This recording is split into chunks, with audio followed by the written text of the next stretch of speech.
통합으로 포장돼 있지만 상당한 문제가 지금 내재돼 있다고 느껴요. 예를 들면 비명행사 공천에 네. 가장 나빴던 게 박용진 의원 경우였을 네. 거예요. 3번이나 이상한 시도를 하잖아요. 그냥 통합이다라고 이렇게 퉁치고 넘어가던데, 그러면 그 과정의 잘못은 다 용서되는 거예요. 그렇게 하기 때문에 정치가 맨날 이렇게 퇴보하는 것 아닌가요? 그 윤 대통령 이 탄핵 심판 결과 이제 3월 중순쯤 나올 걸로 네네. 보이는데, 사실 이게 좀 사법부 영역이라서 여쭤보는 게 맞나 싶기도 한데, 그 상식적인 선에서 탄핵 인용에 대해서는 뭐 인용될 걸로 봅니다. 당연히 될 걸로 본다. 네, 기각돼도 답답하죠. 예, 이게 지금 말씀하신 대로 기각돼도 답답하다고 말씀을 네. 하셨는데, 이 탄핵 찬반 여론이 지금 너무 팽팽하게 부딪히고 있어서 이게 어떤 결과가 나오든 이제 대한민국 사회가 지금 엄청 혼란이 있을 것 네. 같아요.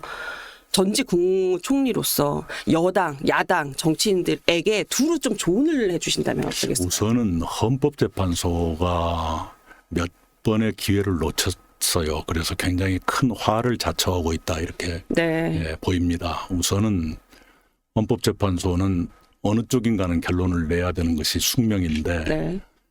어느 쪽으로 결론이 내더라도 시비를 덜 받게 했어야 돼요. 그러려면 외형적인 완벽성, 네. 우선 절차를 잘 지킨다거나 증인 채택에서 뒷소리가 안 나오게 한다든가, 또는 시간의 배정에서 또 불만이 없게 한다든가 네. 하는 외형적으로 네. 완벽해야 되는데, 외형이 너무 허술하게 수많은 문제를 남겼잖아요. 네. 바로 그것 때문에 내용까지 훼손되는 문제가 생길 수가 있어요.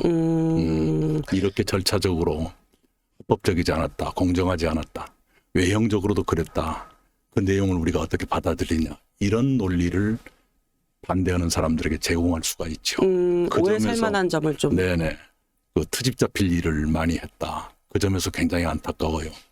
여야당은 제가 말한다고 그대로 되겠습니까마는, 여기까지 왔으니까 탄핵은 헌재 네. 헌법재판소에, 그다음에 여러 가지 형사적인 문제는 법원에 맡기고, 이제는 좀 사후수습을 어떻게 할 것인가, 또는 대한민국의 미래를 어떻게 할 것인가, 이런 쪽으로 머리를 맞댔으면 좋겠어요. 지금 내외의 위기가 보통이 아니지 않습니까? 네. 보통이 아니고, 겨우 우리가 한 가지 믿었던 게 반도체였는데, 이것마저도 중요 기술을 모두 중국한테 추월당했다는 것 아닙니까? 그러면 우리가 먹고 살 것이 완전히 바닥이 난 거거든요. 네. 이거 어떡하자는 거예요? 권력만 잡으면 다 되는 거예요? 그게 아니잖아요. 그렇죠. 권력을 못 잡더라도 국가는 살려야 될 것 아닙니까? 그렇죠. 그런데 이 사람들은 국가가 죽어도 좋으니 내가 권력 잡겠다, 이러는 거 아니에요. 그러면 안 되는 것이죠. 그러면 안 되는 것이죠. 정말로 위기 아닙니까? 네. 더구나 트럼프 대통령 어디로 튈지 모르는데 지금 아무도 통화도 못하고 있는 대한민국. 그러니까 트럼프 2기 행정부에 대한 준비가 철저히 돼도 지금 상당히 되게 어려운 네. 상황인데, 그게 지금 준비가 전혀 안 돼 있고, 그렇습니다. 대화 상대가 지금 없는 상태고. 그렇습니다. 국민들 입장에서 국무총리가 네. 미국 통이신데 네. 거기마저도 지금 직무정지가 돼 있잖아요. 그렇죠. 그거 어쩌자는 겁니까? 답답한 상황이기는 네. 한데, 이 문재인 정부 때도 트럼프 1기 때 이제 같이 이제 카운터파트였는데, 대북 정책 이런 거에 대해서 성과를 냈지만, 사실 그 과정에서 굉장히 트럼프 정부 때문에 힘들었던 네. 적이 좀 많았거든요. 네. 쉽지 않을 것 같은데 지금. 그렇죠. 근데 이런 상황인데 총리님, 사실은 저희가 이제 삼권 분립을 놓고 보면 사법부, 입법부, 행정부인데, 대통령실을 이제 행정부의 영역에 넣으면 사실은 이 세 영역이 다 망가졌죠. 네, 그래서 총체적 위기지요. 네. 네. 근데 그 피해는 고스란히 국가 운영이 제대로 돼야 국민들의 삶이 안정이 되는데, 네. 지금 국가 운영이 제대로 안 되고 있고, 네. 그걸 견제할 수 있는 양쪽도 다 네. 지금 불안한 상황이고. 삼권이 서로 충돌하고 있죠. 그러니까요. 네. 모두 다 헌법기관들인데 헌법기관끼리 충돌하고 있는 것이죠. 그게 내전이죠. 사실상의 지금 내전 상황이라고 보시는 그렇습니다. 거예요? 게다가 국민들은 전례 없이 분열돼 있고요. 네. 네. 사실은 대통령은 진보든 보수든 중도든 뭐 지지 세력은 다를 수 있으나 모두의 대통령이긴 한데 그렇습니다. 지금은 정치인이나 대통령이나 다 그냥 나눠서 네 편 내 편이 돼 있는 좀 안타까운 상황인데 네. 그래서 이제 총리님 한 주먹의 힘이라도 국가 위에 보탤 것이다 이렇게 말씀하셨어요. 예. 근데 지금 상황에서 국가를 위해 보탤 것이다라고 해서 이제 저희가 생각할 수 있는 거 뭐 이 짐을 많이 받으셨을 텐데 만약에 조기 대선 상황이 열린다면 지난번처럼 출사표를 던지신다고 생각하면 될까요? 대통령만 국가에 봉사한다고 생각하진 않아요. 아, 그럼요, 그건. 네, 그러나 무엇이 국가의 보탬이 될 것인가 골똘하게 생각하고 있고요. 네. 대안의 하나로서 동반청산을 얘기하고 있는 것이죠. 네. 동반청산 얘기하는 게 제가 수혜자가 되고 싶어서 그러는 게 아니에요. 네. 정말로 국가가 위기이기 때문에 그러는 것입니다. 좀 더 고민을 해볼게요. 네. 아직은 뭐 어디에 기울었다 이렇게 말씀해 네. 주시기는 어려운 네. 상황이다. 이 문제를 해결하기 위해서 또 총리님 말씀 주신 게 7공화국 필요성을 좀 말씀해 네. 주시는 걸로 보이는데 그러면서 이제 분권형 대통령제 개헌 강조를 하셨어요. 네. 근데 이게 조기 대선이랑 함께 개헌 국민투표 주장을 하셨는데 가뜩이나 이제 대선을 치르면 이런 개헌 문제가 해결되기도 좀 어려운데 지금 조기 대선이 만약에 치러진다면 기간이 굉장히 짧단 말이에요. 네. 이게 물리적으로 가능하다고 보세요? 정치적으로 결심만 된다면 가능하지요. 헌법에 나와 있는 네. 그 개헌 절차에 관한 규정을 보면 네. 가장 짧게 가면 120일이면 됩니다. 아, 120일이면 60, 된다. 30, 30 무슨 공고기간이 어쩌고 하는 거. 네, 네. 그렇게 해서 대선과 함께 새로운 대통령이 새로운 세상을 열었으면 좋겠어요. 지금의 짐을 그대로 끌어안고 계속하는 것 네. 이것보다는. 근데 정 그게 안 된다면 네. 차기 정부를 과도 정부로 합의를 하면 좋겠습니다. 네. 차기 총선까지 2028년 총선까지 개헌을 완료하고 네. 총선과 함께 국민투표를 실시해서 대통령을 새로 뽑고 검정부는 물러난다. 네. 3년 시한부 과도 정부로 합의하자. 3년 시한부 정부로 합의를 하자. 지금 아까 말씀하시기로 여야가 합의만 하면 이 개헌은 마음 먹으면 신속하게 할 수 있다라고 말씀을 주셨어요. 그런데 지금 정치권 분위기로 놓고 보면 이재명 대표는 개헌에 대해서 조금 소극적인 것 같아요. 이제 워낙 그 현란하게 변신을 잘하시는 분이니까 네. 만약 상황이 변하면 또 어떨지 모르겠습니다. 그건 그러나 개헌을 통해서 네. 본인에 대한 국민 절반쯤의 우려, 네. 반감 이런 걸 조금 완화시키는 게 본인한테 도움이 될 거라고 생각해요. 네. 그게 약간 더 국가 국민을 위하는 모습일 거로. 왜 그러냐 그러면 국민들께 상당한 정도의 비호감뿐만 아니라 우려가 있잖아요. 네. 그런 분에게 지금 같은 제왕적 권력을 다 주고 네. 국회도 192석이나 갖고 있고 그러면 어떤 세상이 올까에 대한 공포감 같은 게 있는 것 아닙니까? 그게 이재명 포비아라는 거 아니겠어요? 네. 그걸 완화하는 게 본인한테 플러스죠. 그걸 그대로 안고 어떻게 가요? 그러면. 안 그러면 아마도 취임식 날부터 취임식장 바깥에서 시위가 나올지 모르지요. 더구나 사법 리스크도 이대로 두고 재판 중지될 거다라고 공언해놓고 네. 그러면 취임부터 대통령 당선된 그날부터 정통성 시비를 받게 될 텐데요.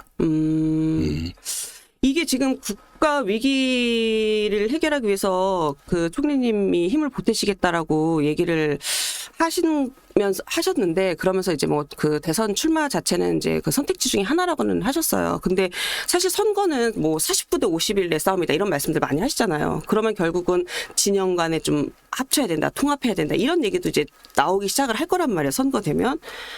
그러면 야권 통합 얘기 나올 텐데 총리님도 민주당과 함께 통합하는 가능성은 열어두신다고 봐야 될까요? 제가 작년부터 쭉 그런 얘기를 했었지요.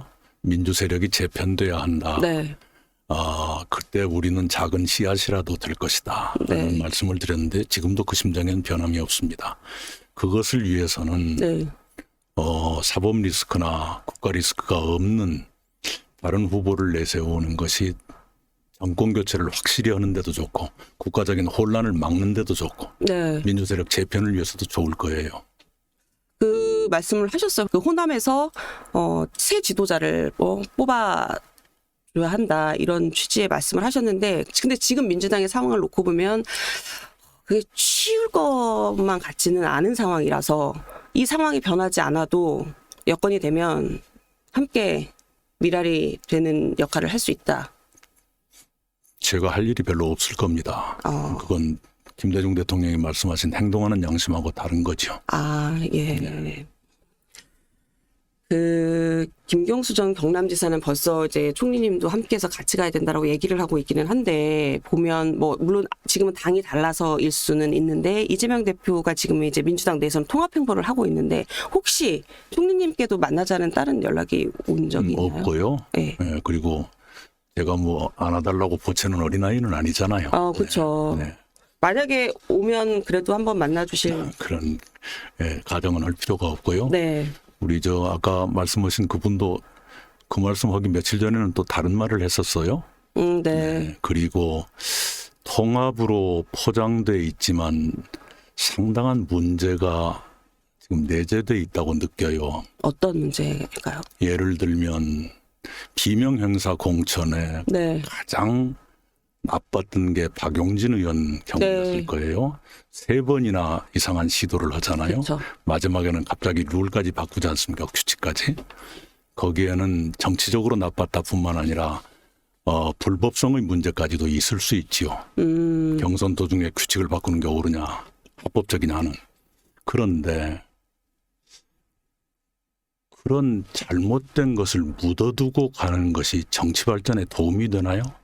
민주당의 발전에 도움이 되나요? 악연을 털었다고 하던데 그게 네. 개인적인 인연의 문제인가요? 의원이 한 개인의 문제를 떠나서 네. 우리가 한번 생각해 보자고요. 언론도 마찬가지예요. 그냥 통합이다라고 이렇게 퉁치고 넘어가던데, 그러면 그 과정의 잘못은 다 용서되는 거예요? 그렇게 하기 때문에 정치가 맨날 이렇게 퇴보하는 것 아닌가요? 그런 안 좋은 선례가 남게 되면. 아니, 안 좋은 선례가 아니라 명백히 잘못된 것을 아무도 정리하지 않고 네. 통합이니까 다 묻어두고 가자라고 한다면, 네. 그러면 만약에 민주당이 집권을 하면 네. 국민 통합이라는 이유로 범죄자들 전부 문제 삼지 않겠네요? 그러면 검찰이 필요 없겠네요?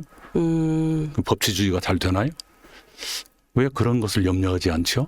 네.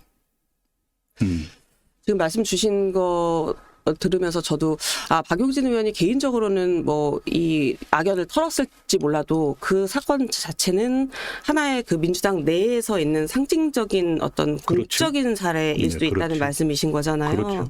그거를 놓치지 않고 그거에 대한 어떤 해결, 뭐 해법 이런 건 좀 필요하다. 그리고 평가. 아니, 정치라는 게 만능인 것은 아니잖아요. 네. 모든 것을 얼버무리는 게 정치는 아니잖아요. 우리 국민들이 그런 정치를 바라나요? 그러니까 그냥 사법 리스크 이대로 끌고 가도 좋다는 그런 네. 발상이 나오는 것 아니에요? 정말 그거 아무 문제가 안 되나요? 이건 이해하고 넘어가는 게 아니라 얼버무리는 거다. 그게 정치에 도움이 되느냐고요. 앞으로도 그러겠네요. 그건 어느 한 개인에게는 그게 미덕으로 보일지 모르지만 네. 그게 대한민국 정치에 도움이 되느냐고요. 뭐 이 부분은 조금 깊게 좀 생각을 좀 해봐야 되는 부분이겠네요. 무엇을 위한 정치인가요? 정의를 위한 정치인가요? 개인을 위한 정치인가요? 모두 정치인들이 어쨌든 국민만 바라보고 간다, 국민을 위한 정치를 한다라고 말씀을 주시는데, 글쎄요. 그럼 과연 국민을 위한 정치인가에 대해서는 자문을 좀 해봐야 되겠고. 잘못된 것은 바로 잡아야죠. 같은 진영이더라도 잘못은 바로 잡아야 된다. 네. 이재명 대표의 말입니다.